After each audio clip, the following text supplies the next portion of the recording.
인사 손. 자, 우리 옆에 있는 친구들과 선생님께 우리 힘차게 우리 샬롬으로 인사해 보겠습니다. 샬롬. 샬롬. 자, 오늘 또 우리 이제 새해를 맞이하니까 우리 이렇게 인사해 볼까요? 새해 하나님 복 많이 받으세요. 우리 인사해 보겠습니다. 새해 하나님 복 많이 받으세요. 자, 오늘도 우리 예배에 나온 우리 옛사기 친구들 진심으로 환영하고 축복하고 사랑합니다. 자, 오늘 우리 말씀을 같이 한번 보도록 할게요. 자, 우리 옆에 있는 친구들이 안 보일 것 같아요. 자, 우리 제목을 한번 같이 읽어볼까요? 시작. 풍성한 말씀 열매를 맺어요. 우리 한 번 더 읽어볼게요. 시작. 풍성한 말씀 열매를 맺어요. 자, 우리가 올 한 해 동안 말씀을 정말 많이 들었어요. 그런데 그 말씀들이 어떠한 열매를 맺었는지 우리 같이 한번 살펴보도록 할게요.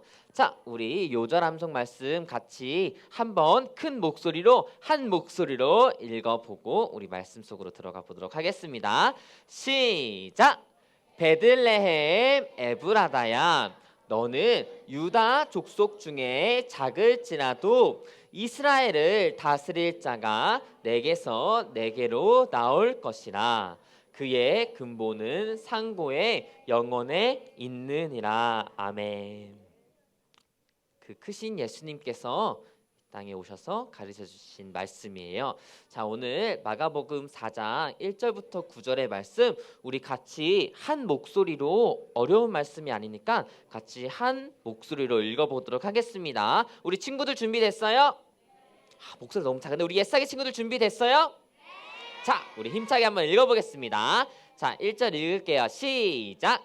예수께서 다시 바닷가에서 가르치시니 큰 무리가 모여들거늘 예수께서 바다에 떠있는 배에 올라 앉으시고 온 무리는 바닷가 육지에 있더라. 시작. 이에 예수께서 여러 가지를 비유로 가르치시니 그 가르치시는 중에 그들에게 이르시되, 들으라. 씨를 뿌리는 자가 뿌리러 나가서 뿌릴새 더러는 길가에 떨어짐에 새들이 와서 먹어버렸고, 더러는 흙이 얕은 돌밭에 떨어짐에 흙이 깊지 아니하므로 곧 싹이 나오나 해가 돋은 후에 타서 뿌리가 없으므로 말랐고, 더러는 가시떨기에 떨어짐에 가시가 자라 기운을 막음으로 결실하지 못하였고,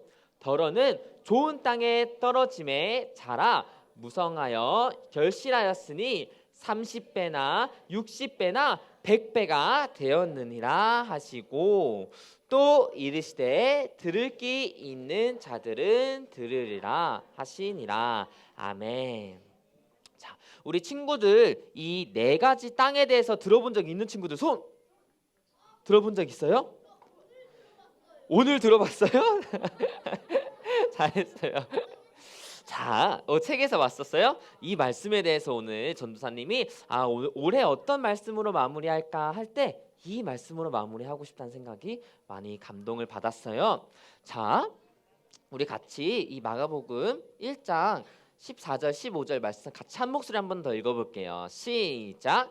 요한이 잡힌 후 예수께서 갈릴리에 오셔서 하나님의 복음을 전파하여 이르시되, 때가 찼고 하나님의 나라가 가까이 왔으니 회개하고 복음을 믿으라. 아멘. 예수님의 모든 가르침은 예수님께서 말씀으로 가르쳐 주시고 삶으로 직접 행동으로 보여주신 그 모든 것은 바로 하나님의 복음을 전하는 거였어요. 그리고 하나님의 복음이 무엇입니까? 라고 누군가가 물어본다면은 바로 이렇게 요약을 할 수 있어요. 때가 찼고 하나님의 나라가 가까이 왔으니 회개하고 복음을 믿으라. 이것이 예수님의 가르침의 핵심이라고 우리는 알 수가 있어요. 그렇다면은 이 말씀이 바로 씨 뿌리는 그 네 가지 땅에 결론이라고도 우리는 할 수 있답니다. 자, 말씀으로 들어가 볼게요. 예수님께서는 바닷가에서 가르치셨어요. 그 바닷가가 어디냐면은 정확하게는 호수 같은 곳인데 바로 갈릴리예요. 이거는 지금 이스라엘에 있는 갈릴리 호수라고도 얘기를 하는데 갈릴리 바닷가라고도 기록이 되어 있어요. 이거는 실제 지금 이스라엘에서 이렇게 볼 수 있답니다. 200m 정도밖에 깊이가 되지 않아서 바다라고는 하지 않더라고요. 그런데 굉장히 넓어요. 그리고 이곳에는 물고기가 굉장히 많이 살아서 바로 어부였던 누구? 베드로를 이곳에서도 불러냈었어요.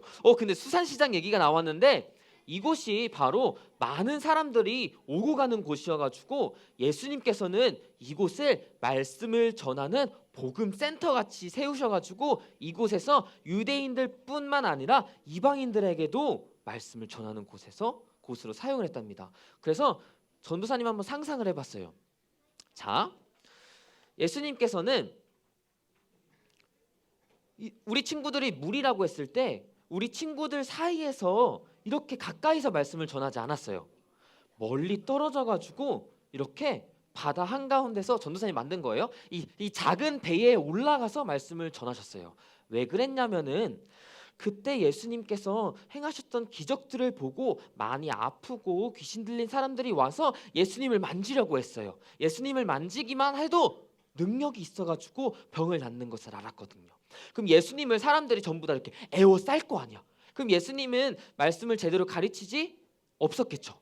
그래서 예수님께서는 제자들에게 작은 배를 준비하라고 하셨고 작은 배에서 많은 사람들이 들을 수 있도록 예수님은 바다 위에서 그리고 무리들은 육지에서 이렇게 거리가 있는 거리를 두고 예수님께서는 말씀을 가르치셨어요. 그러면은 아니 예수님께서는 이렇게 많은 사람들을 모아두고 많은 사람들을 말씀을 들을 수 있도록 가르치신다면은 왜 비유로 가르치셨을까요? 비유가 무엇일까요? 비유는 비슷한 것을 가지고 설명을 하는 것을 말을 해요. 그래서 예수님께서 왜 비유로 가르치셨을까? 우리는 이것에 대해서도 생각을 해봐야 돼요. 이 하나님의 말씀은 자, 누구한테 주어졌을까요? 모든 사람한테 주어졌다고 우리는 생각은 하지만 생각보다 많은 사람들이 지금도 예수님에 대해서 한 번도 들어본 적이 없는 사람들이 많아요. 심지어 한국에 보면은 교회가 정말 많잖아요. 그래도 예수님에 대해서 들어보지 못한 사람이 우리가 생각하는 것보다 굉장히 많아요. 그리고 예수님에 대해서 얘기는 들어봤으나 이 말씀을 하나님의 말씀으로 믿지 않고 예수님의 말씀을 살아계신 하나님의 말씀으로 믿지 않는 사람들이 굉장히 많아요. 그래서 예수님에 대해서는 들어봤으나 교회에 나오지 않는 사람들이 우리가 생각하는 것보다 훨씬 더 많아요. 그렇다면은 우리가 지금 이 자리에서 이렇게 예수님의 말씀을 이 성경 통해서 배우고 이렇게 예배를 드릴 수 있는 것, 교회에 나올 수 있는 것은 하나님의 정말 특별한 축복이에요. 이 성경 말씀은 매우 귀하기 때문에 아무에게나 주어진 것이 아니에요. 하나님은 모두를 사랑하세요.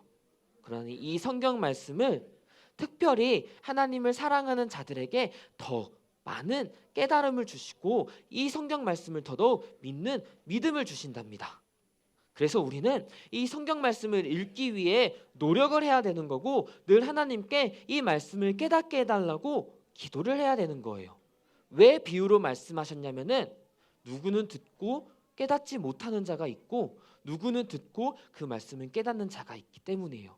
그런데 놀라운 사실은 예수님께서는 이 신비로운 하나님의 말씀을 꽁꽁 숨겨두지 않으시고 그 말씀을 가르쳐 주시기 위해 직접 이 땅에 오신 거예요. 그래서 예수님께서도 오늘 우리가 함께 읽었던 그 4가지 땅에 대한 말씀을 직접 설명해 주셨어요.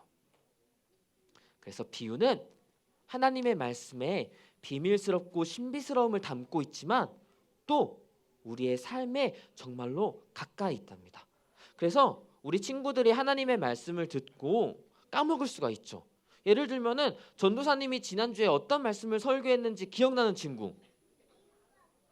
자, 기억나는 친구들이 많이 없을 수 있어요. 때로는 전도사님도 전도사님이 2주 전에 무슨 설교를 했었지? 가끔씩 헷갈릴 때가 있어요. 그러나 우리가 삶을 살아가면서 그 말씀들을 기억나게 해주실 때가 있답니다.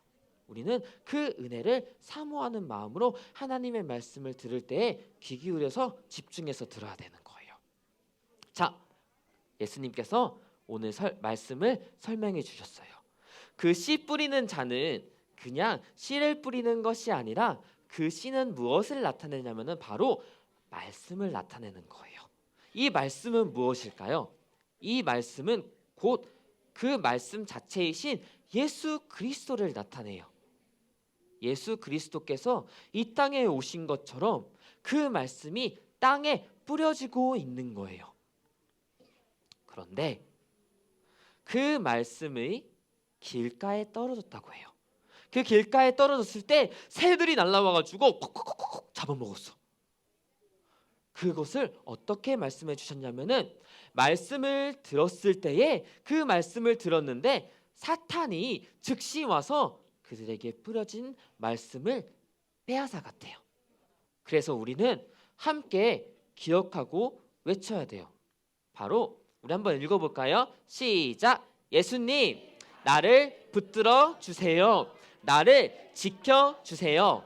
그리고 우리가 기억해야 되는 것이 이 말씀은 그 누구도 빼앗아 갈 수가 없어요. 사탄이 빼앗아 간다는 것은 우리 가운데에 생각들을 넣어준다는 거예요. 의심하는 생각. 정말로 하나님이 나를 사랑하시나? 의심하는 생각. 나 같은 죄인은 나는 거짓말도 많이 하고 친구들과도 싸우고 나는 예쁜 마음을 가지고 있지 않은데 어떻게 나 같은 사람을 예수님께서 사랑해 주시겠어? 그러한 의혹들과 의심들과 의문들과 질문들을 사단이 던져주면서 그 말씀을 빼앗아가는 거예요. 그런데 그 말씀은 그 누구도 빼앗아갈 수 없는 것을 우리는 꼭 기억을 해야 돼요. 그러면서 예수님께서는 계속해서 말씀을 가르쳐 주세요. 두 번째는 어떤 땅에 떨어졌을까요? 바로 돌밭에 떨어졌어요. 흙이 깊지가 않아가지고 돌밭에 떨어진 씨앗은 뿌리를 내릴 수가 없었어요. 그것은 말씀으로 들었을 때 기쁨으로 받아요. 그런데 그것이 잠시일 뿐이었어요. 뿌리가 없기 때문에 잠시는 좋아요. 그 말씀을 들을 때는 좋아요. 예를 들어서 찬양을 올려드리고 내가 설교 말씀을 들었는데 기도를 하는데 그 마음에 뜨거운 감정이 있어. 와, 하나님은 정말 나를 사랑하시는구나. 정말로 감동을 받고 은혜를 많이 받았다고 느껴요. 그런데 저기 있는 문을 나가자마자 혹은 예배가 끝나자마자 주기도문을 고백하자마자 휙 사라져 버릴 수도 있는 거예요. 우리가 없어서 잠깐 견디다가 그 말씀으로 인하여 오는 환난과 박해, 조금만 어려워도 그 기쁨이 되었던 하나님의 말씀을 잊어버리고 곧바로 넘어지는 것을 나타내요. 그래서 우리는 하나님께 기도해야 돼요. 전도사님 따라서 한번 외쳐볼게요. 예수님, 예수님, 말씀이 나의 기쁨입니다. 예수님을 붙잡고 넘어지지 않게 해주세요. 맞아요. 우리는 그 말씀을 붙잡으면서 이 살아있는 하나님의 말씀을 붙잡으면서 넘어지지 않도록 하나님께 늘 기도하면서 이 말씀을 읽어 나가야 돼요. 세 번째는 가시 덩굴에 그 말씀이 빠졌어요. 그 씨앗이 떨어졌어요. 말씀은 듣기는 하는데 이 세상의 염려, 재물의 유혹, 기타 욕심, 쉽게 말하면은 걱정하는 마음과 죄에 대한 유혹과 내가 모든 것을 다 가지고 싶어하는 욕심 때문에 그 말씀이 자라지 못한다는 거예요. 그 말씀이 성장하지 못한다는 거예요. 말씀은 들었어요. 그런데 말씀을 말씀으로 인정하지 않는 거예요. 예수님에 대해서는 들었어요. 교회에는 자주 나와요. 열심히 예배는 드려요. 그런데 내 삶에 있어가지고 예수님을 나의 주인으로 여기지 않는 거예요. 그럴 때 세상의 걱정들보다 예수님이 작아져요. 그럴 때 돈이 예수님보다 훨씬 더 크게 느껴져요. 그래서 많은 사람들이 무슨 꿈을 꾸냐면은 돈을 많이 벌고 싶어 해요. 왜냐? 걱정이 되거든요. 두렵거든요. 내가 이 세상에서 살아가기 위해서는 우리는 예수님을 붙들어야 되는데, 예수님께 붙들려야 되는데, 예수님의 말씀에 귀 기울이고 순종해야 되는데, 예수님을 따라가는 것을 꿈꾸기보다는, 예수님에 대한 비전을 받기보다는 돈, 명예, 권력, 사람들이 박수를 쳐주는 거, 사람들이 나를 좋아해 주는 거, 그것을 쫓아가고 따라가게 되는 거예요. 나의 욕심을 채우고자 나의 모든 행동 하나하나를 선택하는 거예요. 그럴 때는 말씀이 결실을 맺지 못해요. 말씀 열매를 맺지 못해요. 우리의 욕심과 우리가 받는 죄의 유혹들을, 우리의 걱정들을 우리는 이길 수 있을까요, 없을까요? 예수님을 믿으면은 걱정 없이 살 수 있을까요, 없을까요? 살 수 있다 손. 아니 나는 예수님을 믿어도 걱정이 있을 것 같아요 같은 친구들 손. 나는 예수님을 믿어도 교회를 열심히 다녀도 죄의 유혹을 받을 것 같아요 하는 친구들 손. 맞아요. 우리는 전도사님이 이 고민에 대해서 정리를 해줄게요. 우리는 예수님을 열심히 따라가도 걱정을 할 수 있어요. 예수님을 열심히 따라가도 어쩌면 예수님을 더 열심히 따라가면 따라갈수록 많은 죄의 유혹을 받을 수가 있어요. 예수님을 더 사랑하면 사랑할수록 내 마음속에 더 많은 욕심이 있는 것을 발견할 수 있어요. 그럴 때 우리는 함께 외쳐야 돼요. 전도사님 따라서 한번 우리 고백해 보겠습니다. 예수님, 나에게 힘을 주세요. 말씀으로 염려와 걱정을 물리치자. 말씀으로 유혹을 뿌리치자. 말씀으로 욕심을 이겨내자. 아멘. 자, 꼭 기억하고 전도사님이 꼭 나누고 싶은 이야기가 뭐냐면은, 하나님께서는 날마다 말씀의 씨앗을 우리의 삶 가운데 마음껏 뿌려주세요. 그 말씀을 받은 우리는 그 말씀을 붙잡고 하나님께서 물을 주시고 그 말씀이 자라나는 것을 바라보면서 즐거워하는 것이 기독교인의 삶이에요. 크리스찬의 행복이에요. 그런데 여기서까지만 멈추게 되면은 말씀을 붙들고 사는 삶이, 기독교인으로서 사는 삶이 마치 이 세상의 어려움을 이겨내기 위해서 예수님을 붙잡고, 내가 이 세상에서 행복하기 위해서 예수님을 붙잡고, 내가 어려움을 겪었을 때 그 어려움을 이겨내기 위해서 예수님만을 붙잡는다면은 그것은 굉장히 방어적인, 수동적인, 가만히 멈춰있는 신앙에 불과해요.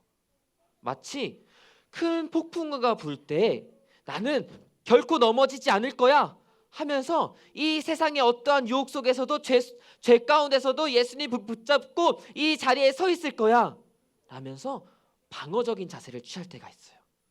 그런데 이 말씀의 결론은 열매를 맺는 거예요.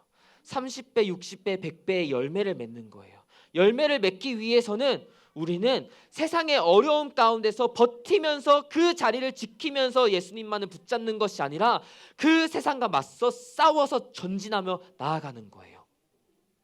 다시 말해서 이 세상을 등지고 살아가는 것이 아니라 이 세상을 악하다고 생각하면서 이 세상과 갈라져서 싸우는 것이 아니라 이 세상 가운데서, 이 세상 안에서, 학교에서, 가정에서 친구들과 함께, 예수님을 모르는 친구들과 함께 어울리면서 이 말씀을 전하는 거예요. 기독교인으로서 살아간다는 것은 그저 나의 어려움을 이겨내기 위해서 기도하는 것이 아니에요. 우리가 교회를 나오는 이유는 그저 내가 원하는 것을 얻고자 예수님의 이름을 부르짖으면서 기도하는 것이 절대 아니에요. 우리가 왜 교회를 다니고 우리가 왜 지금도 이 세상에서 학교를 다니고 공부를 하고 가족들과 함께 때로는 싸우면서 때로는 정말로 행복하게 때로는 친구들과도 티격태격 싸우면서 때로는 친구들과 너무나도 행복하게 살아가냐면요, 이 말씀의 열매를 맺기 위해서였어요.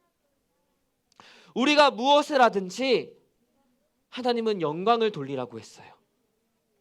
심지어 물 한 잔을 마실 때도 무엇을 먹고 마시고 입든지 영광을 돌리라고 했어요. 우리는 물 한 잔을 벌컥벌컥 마시면서도 하나님께 영광을 돌릴 수가 있어요.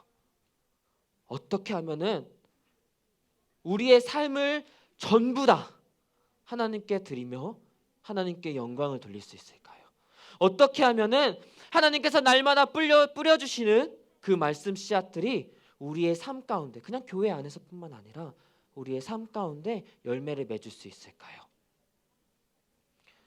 예수님을 기억하는 거예요. 내가 음식을 하나 먹을 때,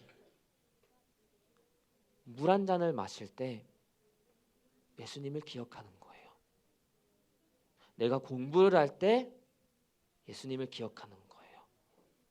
내가 친구들이랑 놀 때 예수님을 기억하는 거예요. 내가 은혜를 받고 감동을 받았을 때, 뜨겁게 기도를 했을 때 나의 감정에 치우치는 것이 아니라 우와, 내가 은혜 받았다. 근데 그 은혜를 주신 예수님을 기억하는 거예요. 내가 화가 나고 짜증이 날 때, 친구들과 싸울 때 예수님을 기억하는 거예요. 말씀이 맺을 수 있는 열매는 예수님을 알아가는 것밖에 없어요. 그 말씀이 맺는 열매는 내가 예수님을 얼마나 많이 아느냐밖에 없어요. 예수님을 많이 알면 알수록 우리의 삶은 변화돼요. 나의 말이 변화돼요. 내가 공부하는 모습이 변화돼요. 내가 이 세상에서 친구들과 어울리는 방식이 변화돼요. 예수님을 알아갈 때만. 우리가 교회를 다니는 이유는 예수님을 알기 위해서예요. 예수님을 전하기 위해서예요. 심지어 예수님을 전하는 이유도 예수님을 알기 위해서예요. 그래서 우리 옛사기 친구들이 날마다 예수님이 우리 친구들의 죄를 위해서 죽으셨다는 것을 기억했으면 좋겠어요. 날마다 아무리 바빠도 하루에 한 번이라도 좋으니까 예수님의 십자가의 사랑을 기억했으면 좋겠어요. 날마다 밥을 먹을 때 예수님을 기억했으면 좋겠어요. 그래서 우리 옛사기 친구들이 예수님을 알아가면 알아갈수록 30배, 60배, 100배 예수님을 더 깊이 알아가고, 예수님을 알아가면 알아갈수록 이 말씀이 그냥 수수께끼하고 어려운 말씀으로 남아있는 것이 아니라 살아있는 하나님의 말씀으로 깨닫게 되고, 기도의 능력을 믿으며 하루하루 하나님의 자녀로서 거룩해지는, 하루하루 하나님을 더 사랑하는 우리 옛사기들이 되기를 간절히 축복합니다. 그래서 우리 옛사기 친구들이 어디를 가든지 작은 예수님처럼 예수님의 제자로서 하나님의 사랑하는 아들과 딸로서 이 세상에서 하나님의 뿌려진 열매에 물을 주고 하나님이 자라나게 하는 그 열매들을 바라보며 하나님께 찬양과 영광을 올려드리는 삶을 살기를 축복합니다. 자, 우리 지금 이 시간 함께 기도하겠습니다.